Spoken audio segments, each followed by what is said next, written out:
Assalamualaikum warahmatullahi wabarakatuh. Perkenalkan, nama saya Nurul Heriani dengan NIM 1900416 dari kelas 2A PG PAUD dengan dosen pengampu Ibu Roro Deni Wijayatri MPD. Video ini dibuat untuk memenuhi tugas strategi pembelajaran pendidikan anak usia dini, yaitu cerita dongeng anak yang berjudul Bangau dan Kera. Di sebuah hutan, dipenuhi dengan pepohonan yang sangat lebat dan dedaunan yang sangat hijau. Seekor bangau kemudian berkalan dengan kakinya yang panjang ke sungai untuk menangkap ikan serta kodok. Kodok menjadi makanan kesukaan bangau, dan ia memiliki sahabat yakni kera. Dan mereka saling membantu satu sama lain. Bangau senang mencari kutu di tubuh kera, serta mengantarkan kera untuk terbang jauh.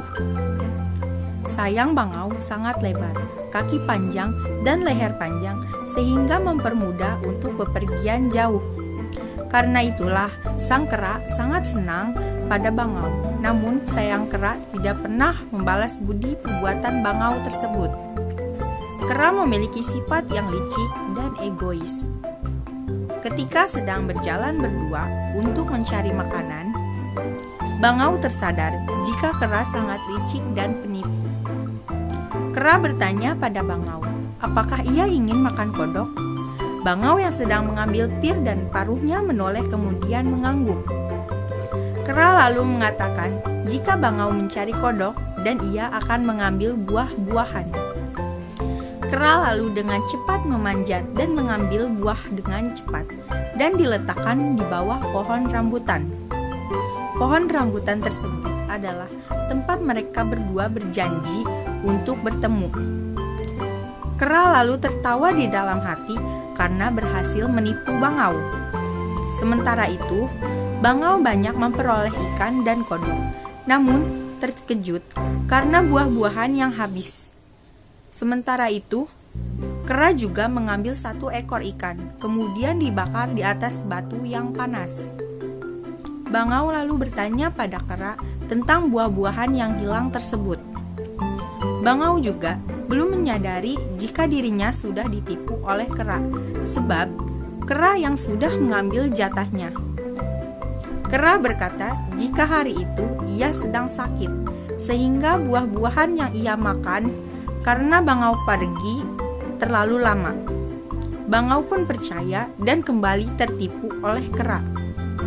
Namun, semakin lama, bangau sakit hati, akan tetapi tidak mau memutuskan hubungan dengan kera.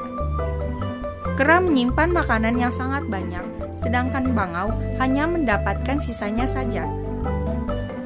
2 hari kemudian, kera kembali menipu bangau dan berkata ingin pulang ke Medang. Kera berpikir jika tidak ada yang mau meminjamkan perahu pada dirinya.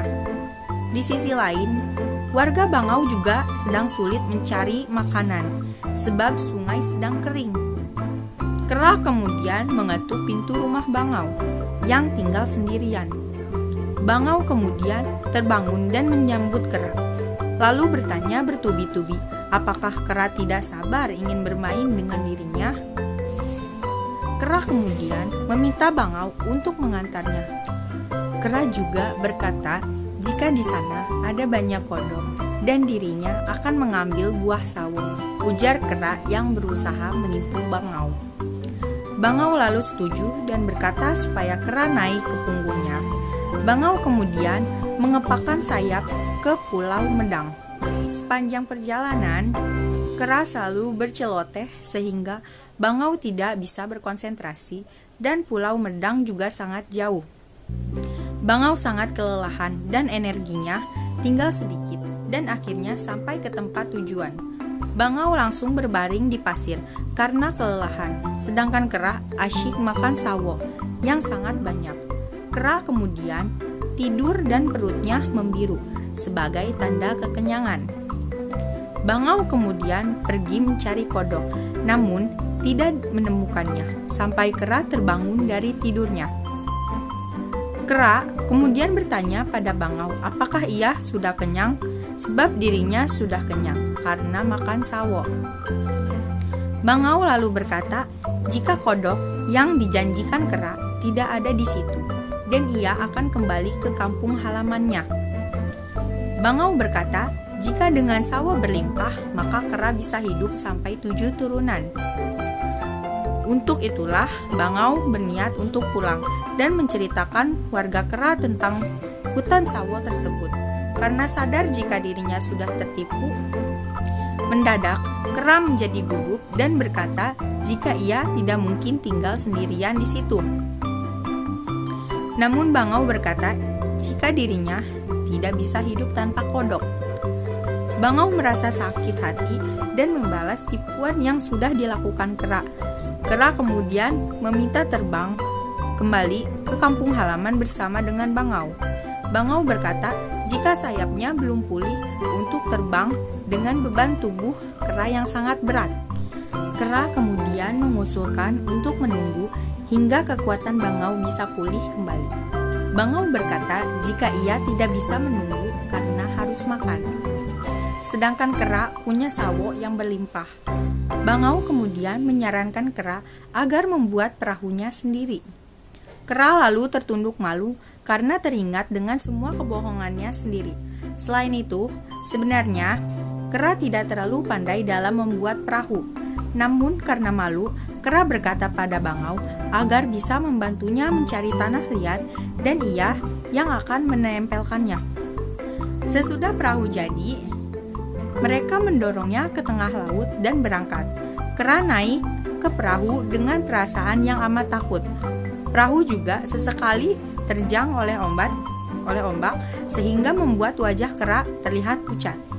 Sementara bangau bernyanyi dengan senang dan bergumam, jika perahunya hancur, maka ia akan tetap selamat.